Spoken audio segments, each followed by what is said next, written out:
Hello po, ask ko lang sir, ka-open ko lang ng BPI account online. Kaso hindi mabuksan, access disabled po nakalagay. Send ko picture mamaya sir pag in-open ko ulit. Salamat.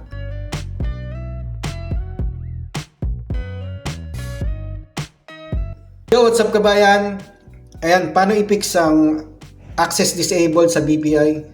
Pagka naka-encounter po kayo na ito mga kabayan. Nangyayari po ito pagka nakapag-login kayo ng maling password, nakailang attempt na po kayo, nakalagay naman dyan.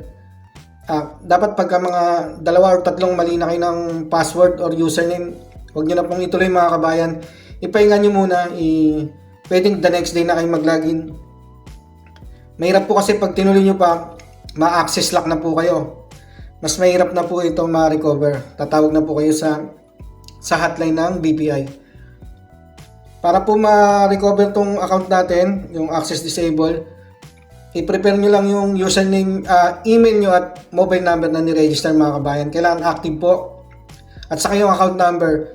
Yung account number, pag hindi nyo naman tanda or nakalimutan nyo, nasa email po nung nag-open tayo ng account online. I-check nyo na lang po. Okay, simulan na po natin. Ayan, pagka naka-encounter kayo ng ganito mga kabayan, pagka maglalagin kayo, ayan, access disabled.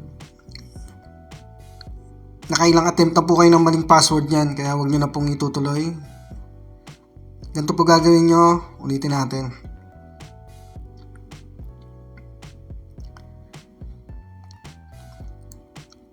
Click nyo tong reset password. Tapos, ayan, click nyo yung take me there, yung pula ulit. Ilalagay nyo na yung email nyo dyan pag wala pa. Lagay nyo lang, pero andyan naman na yan eh. Tapos dito yung type of account, type of product, deposit account po sa mga nag-open account abroad.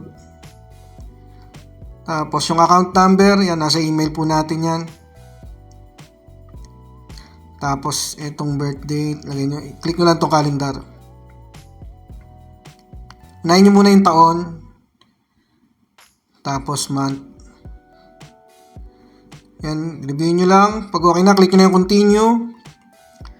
Andyan, mag-create na po tayo ng bagong password. Andyan po yung rules sa password. Ayan, lagyan ko lang. May maliit na letter, malaking letter, may number, at saka 8 minimum 8 characters mga kabayan. I-click nyo rin itong mata para ma-check nyo kung match po ba siya. I-double check nyo at i-save nyo na. Pag okay na, click nyo na yung continue. Ayan, magsisend ng OTP sa number nyo. Ayan, nagpalit din po pala ako ng number pag bakasyon ko. Dati kasi Saudi number gamit ko. Kaya yun po gagawin nyo mga kabayan ha. Pag bakasyon nyo mag-update po kayo ng mobile number na sa Pinas na number na. Click nyo lang yung confirm. Pag enter ng OTP. Ayan, password reset request submitted na. Hindi po kaagad kayo makakalagin mga kabayan ha. 2 email po ang hintayin nyo. Unang email yung notification. Ayan, nag-send na sila. Na nag-request na tayo ng password reset. Ayan, punta kayo sa email. Ayan, BPI. Ayan, nakalagay dyan. You have request. Nakalagay din po dyan. Mag-email po ulit sila pag okay na yung i-request nating password reset. Ayan, pagkatapos siguro may isang oras, naka-receive ulit ako ng notification. Yan, galing sa BPI. Check ulit natin sa email.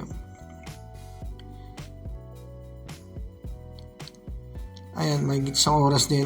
Depende po yan mga kabayan ha. Ayan, nakalagay dyan, you have successfully changed na. Pwede na po tayo mag-login. Yung po gagawin nyo, hintayin nyo muna yung 2 email.